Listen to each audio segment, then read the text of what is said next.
They say you can tell a lot about a person by the way they stand when the world laughs at them. That night, Ethan Cole didn't move. He just stood there frozen under the yellow lights of the town square as laughter rolled through the crowd like thunder. Claire Reynolds' words cut through the noise, sharp, rehearsed, and cruel. It wasn't the kind of joke you recover from. It was the kind that lingers, that crawls under your skin and makes every sunrise feel smaller. People didn't mean to laugh, not all of them. But in a small town, once one person starts, the rest follow. And Ethan, quiet, soft-spoken Ethan, became the punchline of a night that was supposed to celebrate hope. He smiled once, small and broken, before walking away. No one stopped him. Not even Claire. That was a year ago. And no one has really seen Ethan since. Not at the garage, not at the diner, not at the Friday games where he used to fix the bleachers for free. People said he left town. But that wasn't true. He was still here. He just stopped being the man everyone knew. The laughter had faded, but something inside him had gone still, not angry, not bitter, just different. There's a quietness that comes after public humiliation. A silence that feels like a second skin. Ethan learned to live in it. The town of Lanesboro rolled on as if nothing had happened. Claire, radiant and ambitious, had moved on to bigger things. She was planning the city's spring gala now, all glimmer and speeches and sponsors. She wore her confidence like perfume. But under all that shine, there were cracks, ones even she pretended not to see. One rainy afternoon, Ethan stood by the window of his father's old repair shop, staring at the poster that hung across the street, Spring Gala, organized by Claire Reynolds. He didn't feel anger. Just a strange, steady pull, not toward revenge, but toward truth. Toward the version of himself he'd buried. When the first letter arrived at Claire's office, it wasn't signed. Just a small envelope, with a photograph inside, the night of the town celebration, frozen in time. Ethan standing still, Claire mid-laugh, the crowd blurred behind them. On the back, written in calm, slanted handwriting, "Do you ever think about what silence costs?" Claire frowned. She tore the photo in half and threw it away. But that night, she couldn't sleep. Because deep down, she knew some silences aren't meant to be ignored.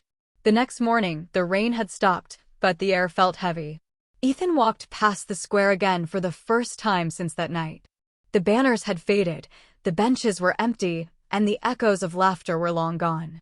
But as he stood there, something stirred, a memory, or maybe a promise. He wasn't going to destroy anyone. He just wanted the truth to be seen. And for the first time in months, Ethan looked up at the same sky that had watched him fall and whispered, "Let's see who we really are, Claire." Morning light crept across the town like an apology. The streets were damp, the air smelled of rain and motor oil, and the hum of life was just beginning again. Ethan unlocked the garage door, its rusted hinges groaning in protest, as if even the building remembered the silence that had settled over it. For the first time in months, he turned the sign to open. Inside, the dust seemed to shimmer in the light. Everything was as he'd left it, the half-fixed Chevy, the old radio with a broken dial, and the photograph of his late father taped to the workbench. His father's smile, worn and wise, seemed to say, "You don't have to stay gone forever, son." By mid-morning, the first car pulled in. "Didn't think you were still around, Ethan," said Tom, the town postman, as he handed over a stack of envelopes. Ethan nodded, wiping grease from his hands. "Guess I needed time." Tom looked at him for a moment, like he wanted to say more, but didn't. "Good to have you back." Among the mail, Ethan noticed one envelope without a return address. He opened it, another photo, this time of Claire standing alone outside her office, eyes downcast, looking smaller than he remembered. On the back, just a single line, "Forgiveness begins when we see ourselves clearly." Ethan frowned. He hadn't sent that. Across town, Claire sat at her desk, pretending to focus on the upcoming gala. The room buzzed with chatter, but her mind was elsewhere. The torn photograph from before still haunted her, the words echoing in her head. When her assistant knocked, Claire jumped. "You okay, Ms. Reynolds?" "Yeah," Claire said quickly. "Just long night." Her assistant hesitated, then handed her another envelope, identical to the one Ethan had received. Inside, a picture of Ethan's garage, the open sign visible. On the back, "He's not gone. Neither are you." Claire's breath caught. She looked out the window at the quiet street, wondering who would send such a thing. Guilt pricked at her chest, sharp and familiar. She had told herself 100 times that the joke that night didn't matter, that it was harmless, that people overreacted. But maybe she'd been the one hiding from the truth. Later that evening, Ethan walked to the edge of the square again. The street lamps flickered on one by one, their light bending across puddles. A group of kids rode by on bikes, laughing, their voices echoing through the empty park. He remembered laughter sounding like that once innocent. Then he saw her.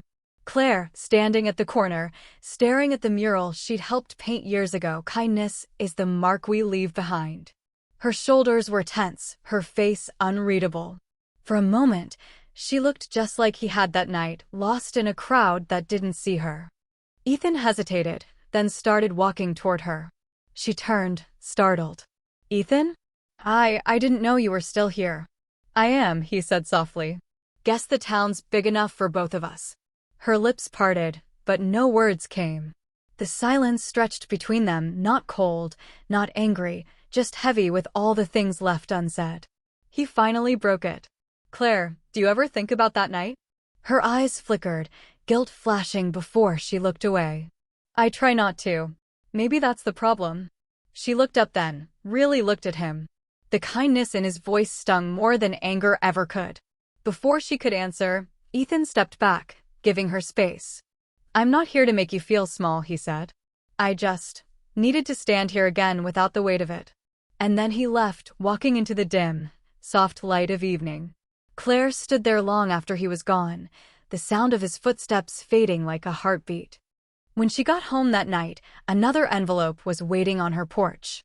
Inside was a note, no photo this time, just words written in the same calm, slanted hand.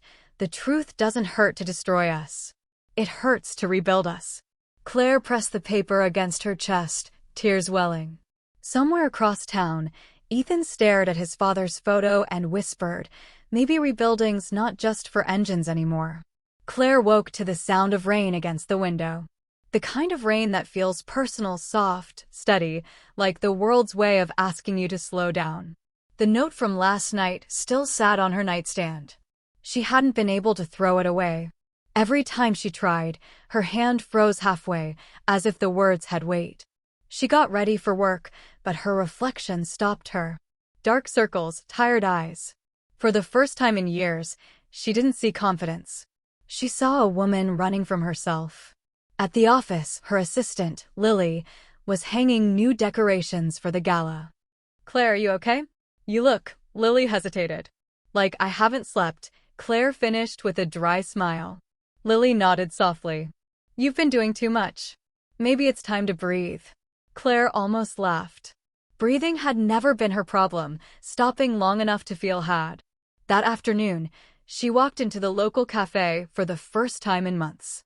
The bell above the door jingled. Conversations paused. People looked up, nodded politely, then returned to their coffee. For a moment, she felt the faint echo of the laughter from that night, not in the air, but in her bones. And then she saw Ethan, sitting alone by the window, reading an old notebook. He noticed her but didn't move. She hesitated, then crossed the room. "Can I sit?" He nodded. Neither spoke for a while. The sound of the espresso machine filled the silence. Finally, Claire exhaled. "I got another letter." He looked up. "From who?" "I don't know," she said. "But it's about that night. About us." He leaned back, thoughtful. "Maybe someone wants us to stop pretending it didn't happen." Claire looked out the window. "It's funny. I've spent a year convincing myself I didn't hurt anyone. That it was just a joke." Ethan said quietly, "Sometimes the things we laugh at say more about what we're afraid of." The words hung in the air, soft but sharp. She swallowed hard. "You never said anything, Ethan. You just disappeared." "I didn't know what to say," he replied. "Everyone already believed the version of me they saw that night. Saying more would have just made it louder." She looked at him then, really looked, the steady calm in his eyes, the way his hands rested still on the table. He wasn't bitter. He was tired. But underneath that, there was something else, peace trying to return. Before she could say more, her phone buzzed, a message from the gala sponsor. "We need your signature on the final speech draft by tomorrow." Her throat tightened. Tomorrow, the same square where it all happened. She folded the phone shut. "I don't know if I can do it," she whispered. Ethan watched her. "Maybe you shouldn't avoid it. Maybe standing there again is how you move forward." Her eyes filled. "You make it sound easy." "It's not," he said. "But neither is carrying something that heavy forever." That night, Claire drove home through mist and headlights. The town looked softer in the rain, as if it too was trying to wash itself clean. When she reached her porch, another envelope waited. Her hands trembled as she opened it. Inside wasn't a note this time, but a faded clipping from the local newspaper, the article from that night's event. The photo showed her on stage, laughing, the headline bright. Reynolds lights up the celebration. Someone had circled the line, a night to remember. Below it, scribbled in the same handwriting, "What do you remember, Claire?" She sank onto the steps, the rain soaking through her coat, tears mixing with it until she couldn't tell one from the other. Across town, Ethan sat in his garage, engine humming softly, thinking of the words his father once told him, "Fixing something isn't about making it new. It's about making it honest again." He turned off the light, whispering to the empty room, "Maybe that's what we're doing now." The morning of the gala arrived cold and clear, the kind of light that shows everything, the cracks in the pavement, the dust on the banners, the nerves behind every polished smile. Claire stood before the mirror in her office, smoothing her dress, but her reflection felt like a stranger. The words from the letter, "What do you remember, Claire?" echoed like a whisper she couldn't silence. Lily knocked softly. "They're setting up the stage. You ready?" Claire forced a smile. "As I'll ever be." Lily lingered. "You sure you want to do this? You've looked different lately. Like something's weighing on you." Claire hesitated, then said, "Maybe it's time it does." Across town, Ethan was under the hood of an old truck, the radio playing softly. He tried to focus on the rhythm of the work, the steady turning of bolts, the smell of oil and steel, but his mind kept drifting to the square. The same stage. The same faces. The same woman who'd broken him in front of them all. Only now, he wasn't angry. He just wanted it to mean something. He wiped his hands and looked at his father's photo again. "You tell me to go," he murmured. To stand where it ended. By early afternoon, the town was buzzing. Strings of lights glimmered overhead, and people moved between stalls and music like nothing had ever happened.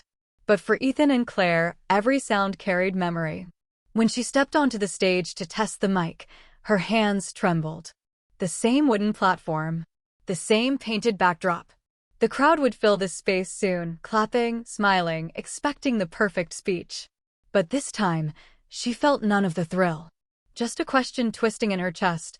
"What do you remember, Claire?" She walked down the steps, finding a quiet corner behind the curtains. That's when she saw it, an envelope on the stool beside the podium. Her heart sank. No name, no seal. Just her name written in that same hand. She opened it. Inside was a single page. "You can't fix what you won't face. And maybe forgiveness isn't something you get. Maybe it's something you give yourself." Tears welled before she could stop them. She looked around, half expecting someone to step out of the shadows, but no one did. It wasn't a threat. It was an invitation. A few blocks away, Ethan leaned against his truck, staring down the road that led to the square. His chest was tight. He hadn't planned to go, but something in him, maybe the part that still believed in second chances, started walking anyway. As he neared the square, he saw the familiar lights and heard the hum of voices. Then he saw Claire, standing alone near the stage, clutching a piece of paper in her hand. For a moment, neither moved. Claire looked up first. "You came." "I wasn't sure I would," he said quietly. "Guess I needed to know if you'd stand there again."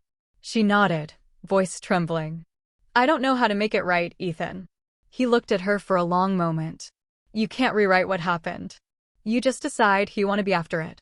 Something in her broke then, not from pain, but from the release of carrying it too long. It wasn't just a joke, she whispered. I was trying to feel important. And I hurt someone who didn't deserve it. Ethan nodded slowly. We all hurt people when we don't feel seen. For a moment, silence. Then the crowd began to gather. The announcer's voice called her name. She was up next. Claire looked at the stage, then at Ethan. Will you stay? He hesitated. Then, yeah, I'll stay. She climbed the steps, her hands steady now. When she reached the microphone, the crowd hushed. The lights warmed her face. She took a deep breath. Last year, she began, I stood here and said things I shouldn't have. I thought laughter would make me loved. But I was wrong. A ripple of murmurs spread through the crowd. I've learned that pride can be louder than kindness, and sometimes silence isn't peace, it's pain. So tonight, I want to start with the truth. From the back, Ethan watched her voice waver, then steady again. For the first time, the crowd wasn't laughing, they were listening. When she finished, she didn't look triumphant. She looked lighter. And somewhere in that quiet applause, Ethan felt something shift inside him, not victory, not closure, but grace. As the lights dimmed, Claire stepped off the stage, eyes searching for him. But Ethan was gone. He'd left before the end, walking back toward the quiet streets, the sound of her voice still echoing behind him, a sound not of guilt anymore, but of release. The day after the gala, the town felt different. Not louder, not busier, just gentler. For the first time in a long while, people talked about honesty instead of gossip. And somewhere in the middle of all that quiet, Claire sat on her porch with a cup of coffee, staring at the empty street. She replayed the night in her head, the trembling in her voice, the weight of the truth as it left her lips, the way the applause had sounded more like forgiveness than praise. But one thing kept haunting her, Ethan's empty chair. He'd promised to stay. And yet, when she stepped down from that stage, he was gone. She told herself it didn't matter, that maybe it was enough he'd hurt her. But deep down, she wanted to see him again. To say the words she hadn't been brave enough to say into a microphone, I'm sorry. Across town, Ethan was fixing an engine that didn't need fixing. The rhythmic clang of metal and hum of tools helped him think. He'd left before the crowd could turn her apology into spectacle. He didn't need everyone to see forgiveness, he just needed to feel it. But the image of her, standing there, fragile but honest, stayed with him. That afternoon, the door to the garage creaked open. Tom, the postman, stepped inside, wiping his hands on his jacket. Got something strange for you again. Ethan raised an eyebrow. Another one? Tom nodded and handed over an envelope, plain, familiar. This one came for both of you. Inside was a single sheet, typed instead of handwritten this time. The truth between two people doesn't need an audience. Meet at the bridge at sunset. Ethan stared at it, unsure whether to smile or worry. When Claire received the same note an hour later, her heart skipped. The bridge. The old wooden one on the edge of town, where the river turned gold at dusk. She didn't know who had been sending these letters. But something told her this one wasn't about guilt anymore. It was about closure. The sun was dipping low when she arrived. The air smelled of pine and river water. Ethan was already there, leaning against the railing, hands in his jacket pockets. Neither spoke at first. The sound of the current filled the silence between them. Claire finally said, I thought you left. Ethan looked out over the water. I almost did. Why didn't you? Because leaving doesn't change anything, he said quietly. Staying does. She nodded, her throat tight. I keep wondering who's been sending these letters. You. He shook his head. Not me. I thought maybe it was you. They both smiled a little at that, tired, uncertain smiles that came from shared exhaustion. The last of the light shimmered across the river. Claire leaned on the railing beside him. Whoever it is. I think they knew we'd never say what we needed to without a little push. Ethan's eyes softened. Then maybe we owe them. For a long moment, they just stood there, no words, no past, no audience. Just the sound of water and wind. Then Claire said, almost in a whisper, I'm sorry, Ethan. For everything. He nodded slowly. I know. And you forgive me? I already did, he said. A long time ago. I just didn't know how to tell you. She exhaled, the tension leaving her shoulders like breath she'd held for a year. As they turned to leave, something caught Claire's eye, a figure at the far end of the bridge, an older woman placing a white envelope on the railing before walking away. When Claire reached it, she saw a familiar signature at the bottom, Lily. Inside, a note read, "I saw two people hurt by silence. I just wanted you both to hear each other again." Claire covered her mouth, tears spilling freely. Ethan smiled, shaking his head softly. "Guess she's smarter than both of us." They stood together, watching the woman disappear down the path, the sound of the river rising beneath them. For the first time since that night, the silence between them felt peaceful, not something to escape, but something to share. As the last light faded, Claire looked at Ethan. "You think we ever really get to start over?" He turned to her, eyes warm. "Maybe not from scratch. But from truth?" "Yeah." The next morning, the air felt lighter. The river still murmured behind the hills, and sunlight poured across the streets like a slow forgiveness. Claire stopped by the garage, a box of pastries in her hands. The bell over the door chimed, and Ethan looked up from beneath a lifted hood, surprised. "I figured grease and coffee don't mix," she said, holding up the box. He smiled. "Depends on the ratio." They sat at the workbench, the smell of sugar and oil oddly comforting. For a while, they just talked, not about the past, but about small things, how the town finally fixed the broken streetlight, how the old diner was adding a jukebox again, how Lily might run for town council. It was ordinary conversation, but it carried a weight neither of them said aloud. After a while, Claire reached into her bag and placed the last envelope, the one from Lily, on the table. "I wanted you to see it," she said. Ethan glanced at the neat handwriting, then back at her. "You think she meant to fix us?" Claire shook her head softly.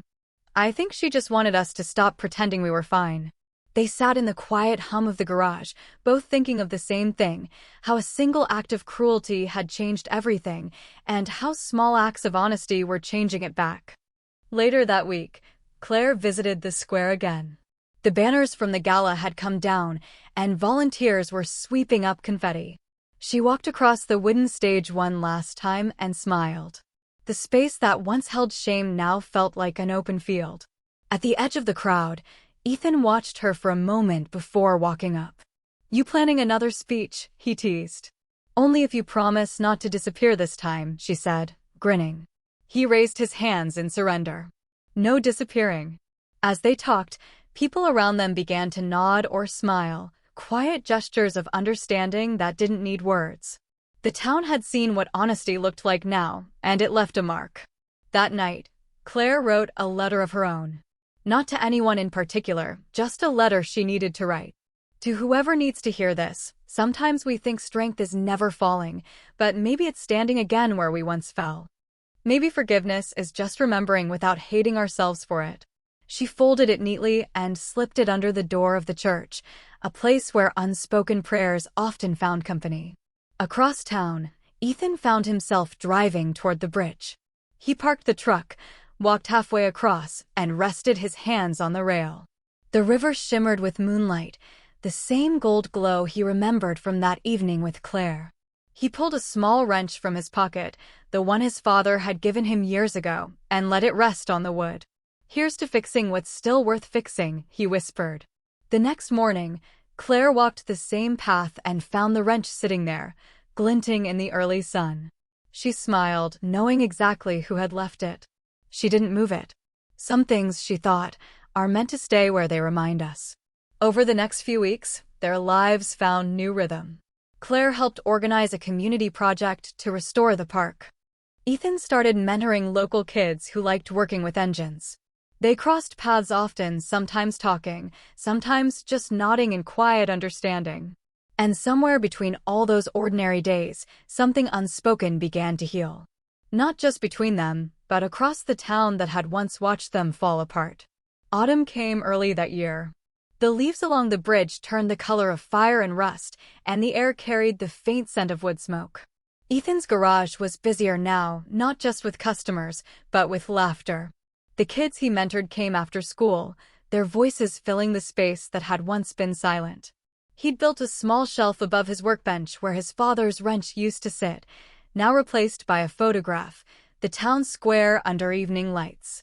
Every time he looked at it, he remembered not humiliation, but change. The night he decided to stand again. Claire passed by the garage one evening on her walk home. The light inside glowed warm, spilling onto the street. She hesitated before stepping in.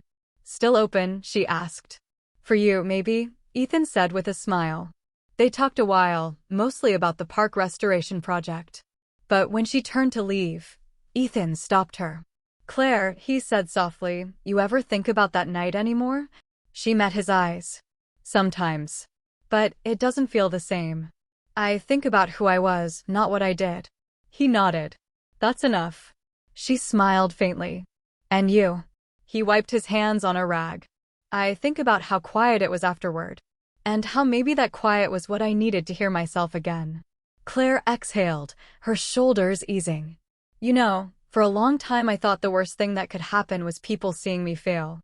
Turns out, it was not being honest enough to let them see me at all." Ethan looked at her, his voice calm. "You see yourself now." They stood there, neither moving, the air between them carrying something fragile and true, not the weight of the past, but the peace of finally setting it down. A few days later, the town gathered for the new park opening. Kids ran across the grass, volunteers painted benches, and someone had hung a new sign near the entrance. Claire stood with Lily, admiring it. The wood was smooth, carved with care. It read, "Kindness is the mark we leave behind." Claire traced the letters with her fingers. "Ethan made this?" Lily nodded. "Said it belonged here." When Ethan arrived, he stayed on the edge of the crowd, watching quietly. Their eyes met, and she mouthed a simple thank you. He smiled small, genuine, and tipped his head in return. Later, as dusk painted the sky in shades of amber, Claire walked to the bridge one last time. She found a small note resting by the old wrench. It was written in Ethan's careful, steady handwriting. "We can't undo the laughter or the silence. But we can choose what it means now.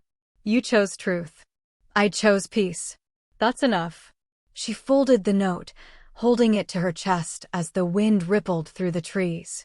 In the distance, church bells rang, not for a celebration, not for a farewell, just the quiet rhythm of life continuing. Claire whispered into the wind, "Maybe forgiveness isn't about being right. Maybe it's just being seen." And for the first time, she felt it, not the sharp ache of regret, but the soft warmth of being free. The river below shimmered gold, carrying the light forward. Two lives, once tangled in pride and pain, now quietly moving side by side, not as they were, but as they had become. The world didn't applaud. The town didn't cheer. But somewhere in that small, ordinary silence, something extraordinary had happened. They were both finally seen.